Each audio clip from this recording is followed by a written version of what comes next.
is California Democratic Senator Adam Schiff. Senator, so glad to have you on the program. Obviously, the president authorized these strikes again against Iran last night. He says that they have been successful. Do you see any upside, any positive news for the security of the world in learning of the success of these strikes? First of all, Casey, I want to express my gratitude that the pilots are all out safely and acknowledge the skill, the bravery, and the professionalism of all the military forces that were engaged in this military operation. But it's not an operation that should have ever been authorized by the president in the absence of intelligence showing that Iran had made the decision to break out and build a bomb. The intelligence I've seen, and it's been limited, indicates that Iran had certainly enriched uranium but had not made the decision to build a bomb or pursue the mechanism of a bomb. And in the absence of that, this is not a strike that should have been ordered. In watching Hegseth during that press conference this morning, we saw a lot of arrogance from the defense secretary.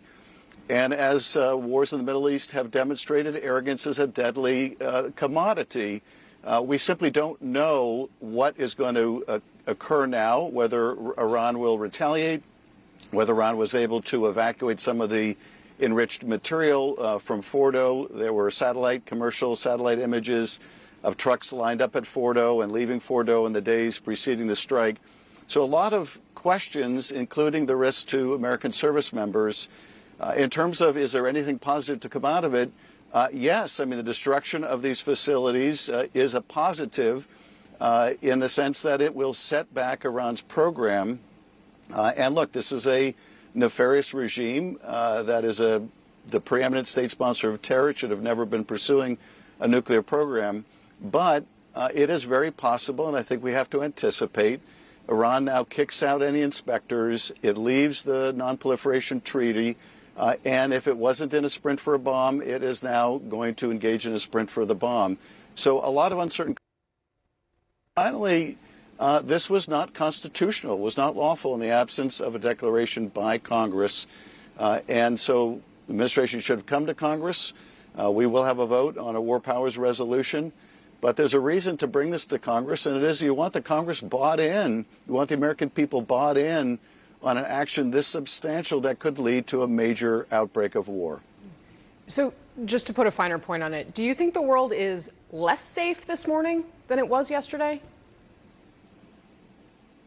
I don't think, to be honest, Casey, there's any way for us to know.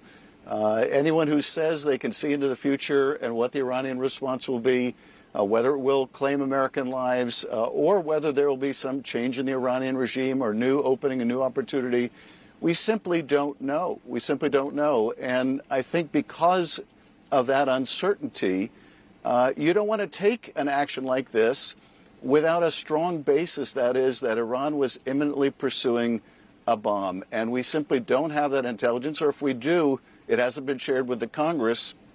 And that last question asked of Hegseth at the press conference indicates he doesn't know either. He was asked, do we have some new intelligence? Is it our own intelligence? Or are we relying on Israeli intelligence for the conclusion that we had to take this strike now? And he simply said, well, the president looked at everything. That's really not an answer, but we will demand answers this week when we're briefed. In the absence of it, though, and not knowing what the future will bring and the consequences, this is an order that should not have been given.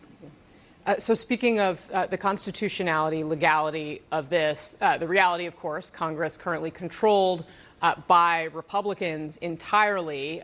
One of your congressional colleagues, Congresswoman Alexandria Ocasio-Cortez, wrote on the platform X last night that what the president did is, quote, absolutely and clearly grounds for impeachment. Given the limited tools available to Democrats in Congress, do you think impeachment is the right move here?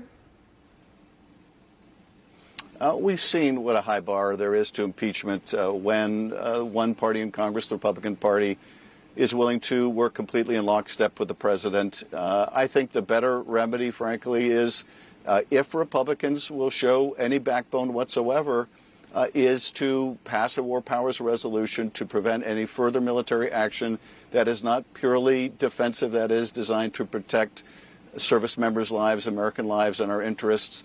That, to me, ought to be the most immediate step. Senator, we, of course, have learned that Democrats on the Gang of Eight, that key group of top intelligence leaders in Congress, were not briefed ahead of these strikes while Republicans were. What is the significance of the failure to brief Democratic lawmakers?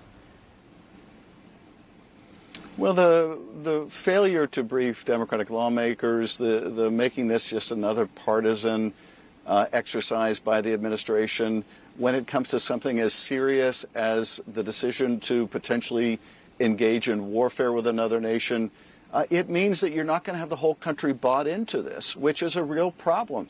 If everything goes well, then maybe it works out fine in the sense of not being an issue that tears apart the American people. But if things don't go well, if Iran retaliates, if we get in a escalating war with Iran, and you don't have the country bought in because the president didn't seek the approval of Congress, because he didn't make the case to the American people, because he didn't even inform one of the parties in Congress, that's when you have a real problem engaging in warfare on a partisan basis. So a lot of risks here for the country, which, is the reason why you come to Congress in the first place. It's the reason why our Constitution says Congress has the power to declare war, not the president.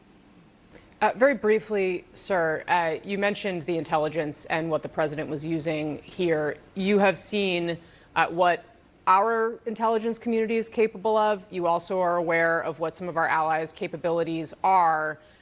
Do you think the U.S. was relying on Israeli intelligence here? And if so, can we trust that intelligence?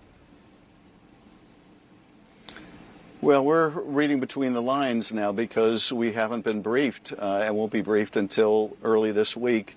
But judging from the evasive answers of the administration, judging from what the DNI said just a couple months ago, it certainly appears that the intelligence we have was that Iran had enriched uranium to a very high degree, was only days or maybe a week away from having the kind of material for multiple bombs.